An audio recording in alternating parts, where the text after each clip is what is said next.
Well, here we are again with another talk, or whatever you want to call it. I don't even know. I don't even care anymore. Let me turn up the volume a little bit. Oh, that's a little too much. There we go. Okay. So today we're going to talk about the role of science in police discretion. And in particular, we're going to talk about this piece that Lawrence Sherman wrote in 1984. So those of you are like, wait, I've heard that name before, Lawrence Sherman. Yeah, that's the hotspots guy. All right, so also known as Larry Sherman. He, I think, just retired this year. He's probably one of the most famous modern-day criminologists. Yeah, I think he is. Some people disagree. I don't really give a shit.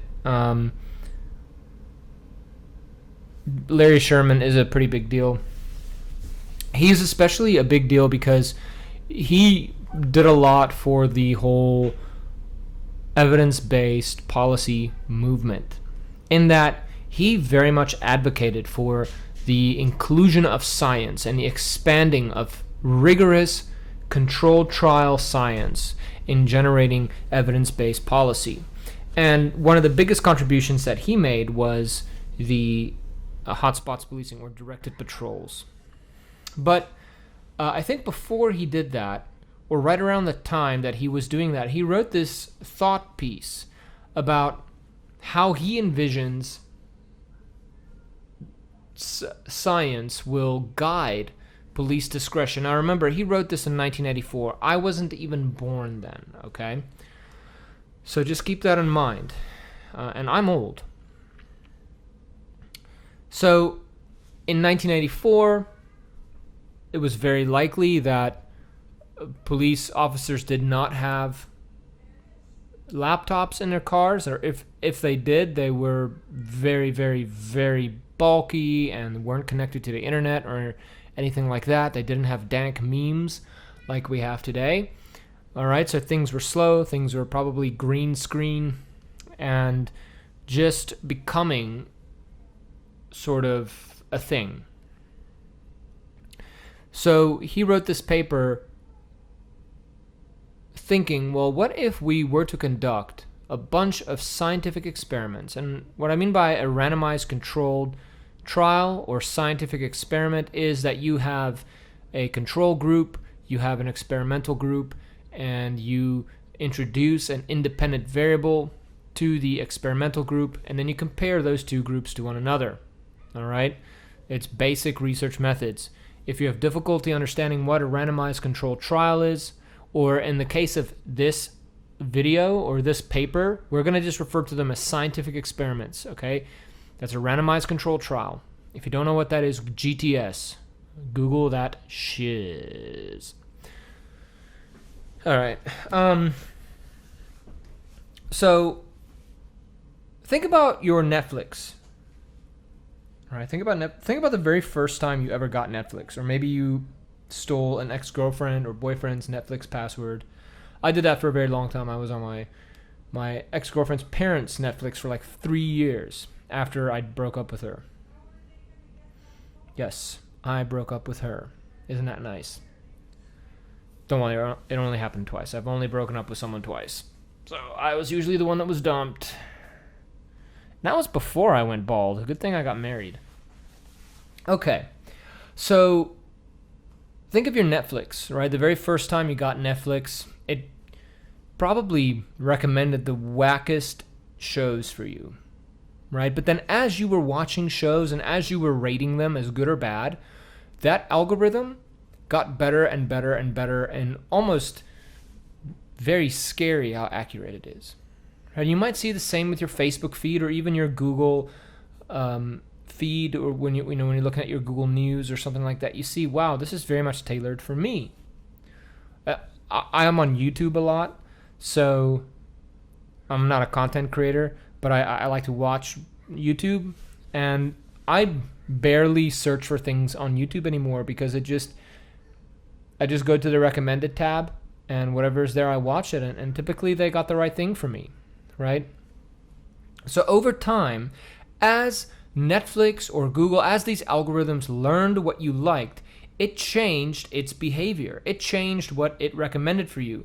And the more you viewed something or liked something, the more it got affirmation that it was working.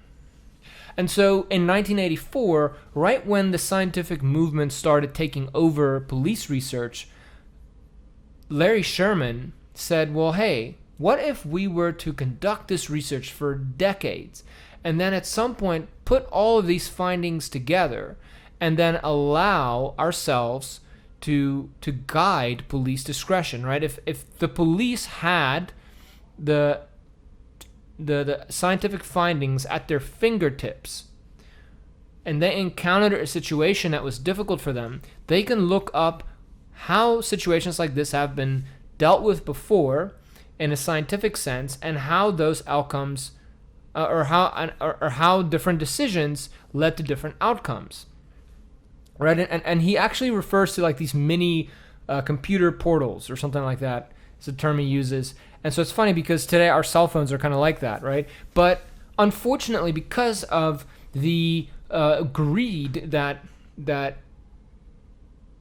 that's in the academic scholarly system, right? There's all these paywalls, right? If you're not a college student and you don't have access to scholarly journals, right? You have to pay like $20 an article sometimes because these people who own these journals are extremely greedy, right? I'm not saying like the editors of the journals; those people are cool, but like those business women and men who are in charge of certain companies, I'm not going to name by name because I frankly don't want to be blackballed from ever being published in one of those journals because my career depends on it. But these freaking people are so freaking greedy. And so you have these websites where people try to remove these paywalls and they keep on getting shut down. But nonetheless, if there hadn't been these paywalls, or maybe some scholars like I know Cynthia Lum will, she created with other colleagues, she created the evidence-based matrix. I've shown that to you, right? That shows you sort of how different studies have looked at different things. Maybe I can look it up real quick. So here you go. Here is the evidence-based matrix that was pretty much created by Cynthia Lum. So here you have these are each of these dots or triangles are individual studies that have been conducted on addressing crime, right? You get some crime initiatives that are very focused on particular crimes, like let's say domestic violence, while others are more general where it's just sort of like, let's just get rid of complete disorder. Some policies can go nationwide, right? Like legalizing marijuana, while other policies can happen on a very small individual basis or like micro places like hotspots or entire neighborhoods. And then you can have policies that are reactive or proactive or very proactive, right? Like think about something like directed patrols or maybe zero tolerance policing, right? And so what they did was they looked at all these different studies that have been conducted on them that are some form of a randomized controlled trial. I don't know whether I can't tell with any certainty whether they've included, you can look here what the qualifying studies were, but I don't know if they included many quasi-experimental. But here they sort of say, okay, what do they consider moderately rigorous, rigorous, and very rigorous? So you can look this up all on your own. But so some people are trying to take Sherman's vision and turn it into reality. And it makes sense that it would be someone like Cynthia Lum, because I think she had a lot of interaction with Larry Sherman when she was getting her PhD, but I could be wrong. But the police themselves don't know about this evidence-based matrix. And as you can see, the matrix isn't that robust yet. It's definitely growing. It's getting bigger. And the more we do conduct research on some of these questions, the more robust it will become. But do you know of any police officers who are constantly on that matrix? Aside from one police officer at Evansville Police Department who I've put on that, I don't know of anyone. But nonetheless, Sherman had this view that maybe one day police officers, when they are going to make a decision, they're going to consult science, and science is going to tell them these are the options you can pick from that will not be too deleterious on the person or on the system, right? Because let's think about that. The police in this country are extremely effective, right? I've lived in other countries before, and United States police are really good at their job, despite the fact that they have to navigate civil liberties and et cetera, and sometimes they ignore them, but they're really good. They're really good at catching you. Like, I am scared to commit crime in the United States. Now, if I were back in South Africa, maybe I'd be committing crime left and right. Maybe I wouldn't even be a college professor because I would be a successful criminal. Because the police there is not as effective as they are here in the United States. But the problem with that efficiency and effectiveness is that if the police are arresting people and sending them to jail, or sending them through the court system, right? It starts backlogging our court system. Do you know how many cases are plea bargained on average in the United States? Depending on who you ask, it can be anywhere from 90 to 98%, but I think most estimates will tell you about 95% of cases in the United States are plea bargained, meaning that a prosecutor is so freaking overwhelmed that they just go to the defendant and say, hey, do you mind just pleading guilty to lesser charges, and then we can just move on with this thing. We don't have to go to court.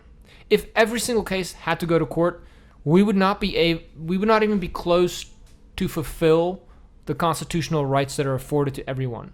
Due process wouldn't exist. And some people even argue that the fact that we are already making people, or not making, but highly encouraging people to take so many plea bargains, that we're already not guaranteeing due process rights as prescribed by the Constitution.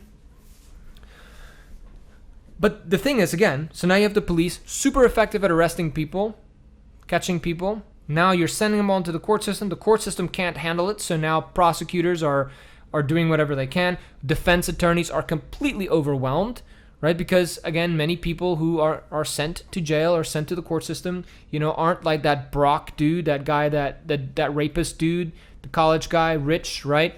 Parents can't just pay for things to go away, right? So these are poor people. They have to go and await for trial in jail. So now the jails are jammed up. And so police efficiency can sometimes cause very bad issues for the rest of the criminal justice system, right? It's not, and look, it's not like the police are sitting there like, yeah, let's screw over the court system. No, they're just doing their job. You have a job, right? All of us have a job, right? You do whatever is most efficient. It's pretty normal of all organizations to start becoming inward looking and focusing on efficiently getting your task behind you. That's why so many of you write crappy papers with a bunch of BS words in it, because all you focus on are word counts or page numbers, and then you write these sentences that have the wackest words in them just so you can get those word counts. But that's the most efficient way for you to do things, because if you had to go and actually read all the sources I want you to read and actually write the way I want you to write, it would take you forever, because it would cause you to take care of your work. And that's why so many of you get C's, right? Because you're focusing on efficiency. And so you're like, well, let me just get this paper done in time so I can play more Fortnite or smoke more pot or whatever you people do these days, okay? Sorry about that rant. But nonetheless, so it's normal for humans to focus more on efficiency. And then there are all these side effects of things. And we're not even thinking about the fact that the police are... What happens when you arrest a middle class or upper class white male versus a lower class black male?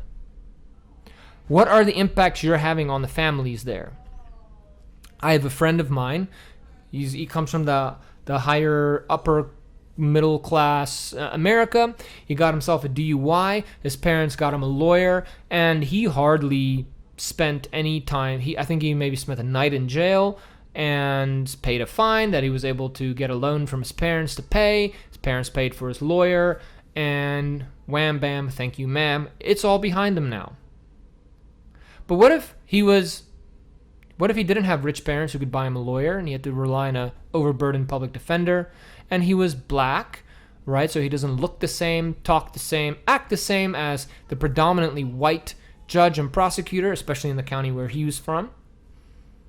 It would be different outcomes. And the police don't always think of all those things because they don't see that on a day-to-day basis. They do see it to some extent. They are aware of it to some extent. But in the end, their supervisor asks them to make arrests. So what Sherman says right in the beginning here, he says police intuition is ignorant to some extent, right? And he doesn't mean to call police officers ignorant, because I understand that police officers get their feelings hurt when you say that to them, and I get it. I get annoyed when police officers call me ignorant, right? They're like, oh, you're just some bookworm, blah, blah, blah, blah, blah. Yeah, well, I do actually know a lot about the outcomes of what you're doing, right? I freaking wrote a dissertation about it. Now, I might not know of what happens to each individual case. No one's ever going to know that. But academics aren't as ignorant as you would think. So, Sherman says practitioners or police officers can't possibly conceive every single outcome of what their decision has just caused. And so he says, if we continue to study police discretion through the controlled trial, through scientific experiments, we will gain a database that we can then continue to test. We can then tell officers, hey, these are possible decisions you can make to help you maybe not send a single dad to jail, right? Or maybe this is the type of arrest you can make to cause a certain type of person to just have the bejesus scared out of them, as opposed to sending them to jail for no reason, right? Who of you has ever been threatened by some sort of sanction and that scared you enough and you never did that again, right? It takes one time for some people, right? And science can help us identify which types of people are like that, and so what types of decisions will provide the best outcomes all around, right? Which types of decisions would have the least amount of burden on the court system and the jail system and social factors? Which types of police decisions will not cause a family to be completely torn apart by putting the mom or the dad in jail? Right? When do you take someone's kids away as opposed to just scaring the crap out of someone? And that's what he envisioned, right? Now, he did say, we have to be careful, right? He goes on to say here, and we'll go to the conclusion section here. This is a really good piece. He goes on to say that, hey, well, let's not be stupid about this, right? What could happen is that science could start saying things like, well, if you're dealing with a black person, do X, Y, and Z. If you're dealing with a white person, do X, Y, and Z. And that can cause formal sources of discrimination. But you're saying, but hey, doesn't discrimination already exist? Yes, it does. But that's informal. It's cultural. It's not as symbolic and overt. But let's say science finds, okay, well, let's say science isn't quite able to distinguish between class and race yet. Because America, our history is not that great when it comes to race relations, right? In fact, we were only like 55, maybe 60 years out from when we were pretty bad towards minority groups. And things, to be honest, didn't really change culturally until starting in the late 80s. So it's really not that long ago, right? So minority group members are more likely to also be poor, right? And so you have these interaction effects between race and poverty and crime, and we can't necessarily sift those out properly yet. So science could potentially lead to some sort of formal policy about, well, if you're encountering a person of this type of race, you should do this. If you're encountering a upper class white male, right? Just tell them you're going to arrest them. That'll scare the pants off of them. They'll never do it again. And that might be correct. I don't know. Right? But that's unfair. But I think also at this point in time, when he wrote this, he didn't, his knowledge and our general knowledge of how things work was different, right? I don't think we necessarily back then knew exactly the consequences of making a hard arrest on a young black man with some pot as opposed to now, right? So science might actually say now, hey, take it easier on these types of minority groups as opposed to, the middle-class white people. And so with that being said, right, it might not, with these touchy subjects like minority relations, right, science might encourage certain forms of discrimination, but we can ignore those, or we can decide to ignore those, right? But to be honest with you, science would likely, and we're already seeing this, would likely do the opposite. It would likely suggest arresting behavior or discretionary behaviors that would do the opposite of that. They would say, hey, maybe you should not go so hard on the minority members. Maybe people of the lower class, the poorer people, require stronger social ties. It might not be worth it ripping a family member out of a family unit right now, because you might cause so much more damage by doing that. It might not be worth citing a homeless person for being homeless and making them pay $70, because guess what? You're not going to get that $70. So, and he makes that point, right? Like, research should continue, despite the fact that it might show these things that might not fit well with liberal humanism. Right? Those of you who don't know what liberal humanism is essentially what dominates our thought right now as a culture, the way we think. Right? We think that humans are something special. Right? If you watch movies, if you even look at how religious texts are written, right? Humans are the special ones. So humanism is this overall view that we are special. We are somehow superior to other animals, which is why we eat them, which is why we domesticate them, why you have a pet, right? For some reason we are better. And you get a more naturalistic or evolutionary humanism, which is a little more hardcore, kind of like what Hitler did. He was like, well, let's let the best humans be the best humans, right? And then you have things like World War II and the Holocaust, which aren't good. And then what sort of dominates cultural thought patterns in today's world is liberal humanism, which sort of says, yeah, humans are better, but they're all equal, okay? And so science can sometimes support these more like liberal humanism, and other times it can support things that are a little darker than that.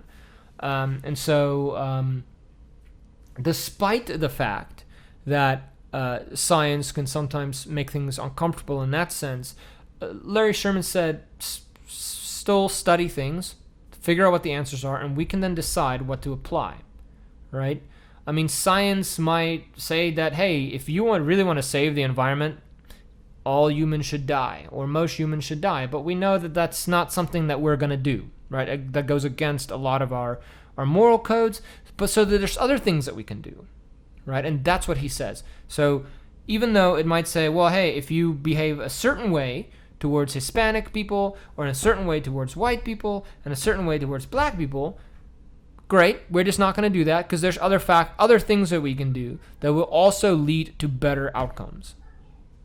But the thing is, right now, or at least back then, we didn't know anything. So doing some research will at least help us get somewhere.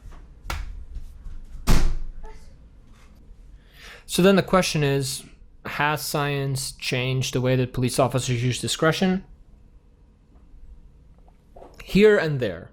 Not to the extent that Sherman had imagined, but I think we could possibly get there one day. But you do have certain evidence-based innovations like hotspots policing, mandatory arrest rules, problem-oriented policing, community-oriented policing. Those are all evidence-based policing initiatives that once they're implemented, they require police officers to make certain types of decisions, right? So certain innovations can empower the impact that science has on the decisions that police officers make. But is it to the extent where essentially an algorithm makes a decision or provides options for police officers? No. Are we ever going to get to that point? I'd like to think so. But again, there's going to be so much police cultural issues that you have to overcome. The fact that the police think they know everything, which I don't blame them. They see a lot more stuff on the street than we read about in books.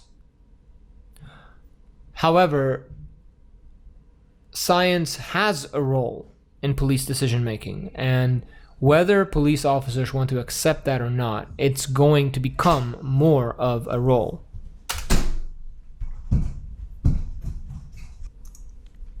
And I think acceptance will come once we can show to police officers that scientific controls of discretion increase police safety, keep them out of trouble from frivolous complaints, and help with the general perceptions that the public have of the police.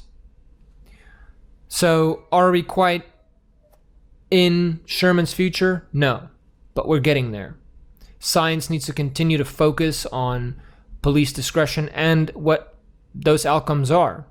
The problem is that there's not many studies that focus on individual people as they've been processed through the system, right? You have studies that focus intently on the police, intently on the courts, intently on the jails, but you don't have studies that look at, all right, this person was in this type of situation, this is the decision the police officer made, this is what happened in the court system to them, this is what happened in the jail to them, and now this is where they are.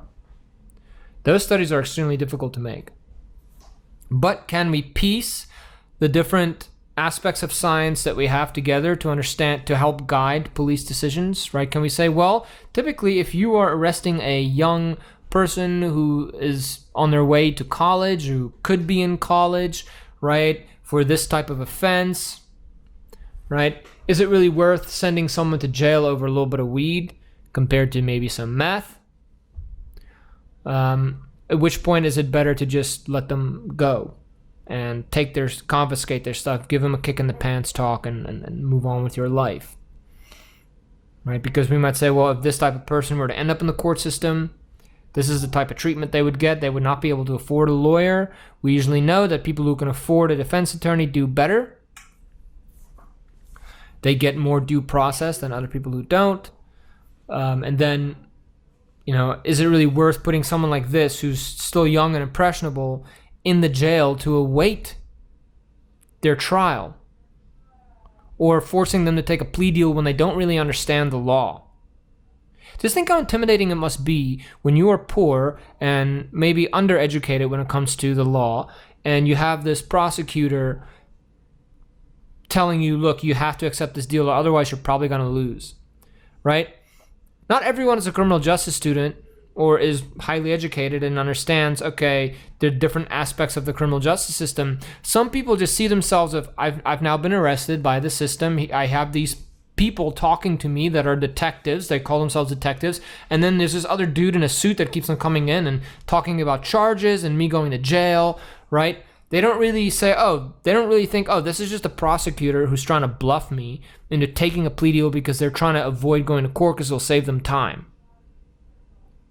Right, and then you have this overburdened defense attorney that's over there that's like, yeah, just take the deal, blah, blah, blah, blah, blah.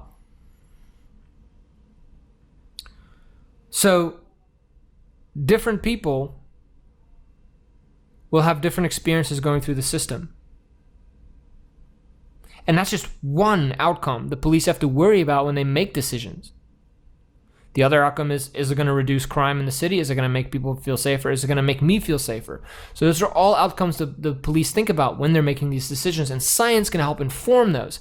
But at this juncture, science is not going fast enough. And a lot of the findings aren't being accepted by the police. And so another vein of research we need to focus on is, why do the police not care so much about what we find? And we don't really have answers on that yet, which is something that I want to explore myself once I'm tenured. Because when you get tenured, you can be more innovative in the way you conduct research.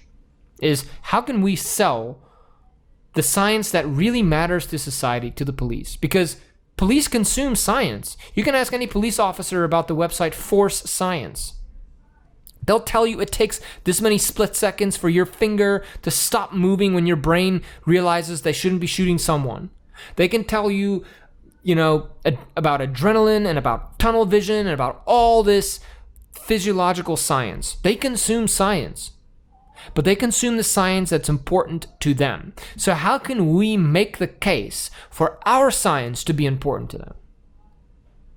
And my opinion, and this is not based in science, my opinion is we must sell everything to the police as an officer safety tool. Because I think that is what they hold the dearest. That is the most important thing to individual police officers, and that's officer safety. So whatever we sell to them, we must sell as an officer safety tool. But I don't know that yet. It's something I'm going to research. It's just a hypothesis I have. Okay, so this piece, again, is to help you with the innovations paper, to think about how do certain innovations empower the impact that science has on police discretion.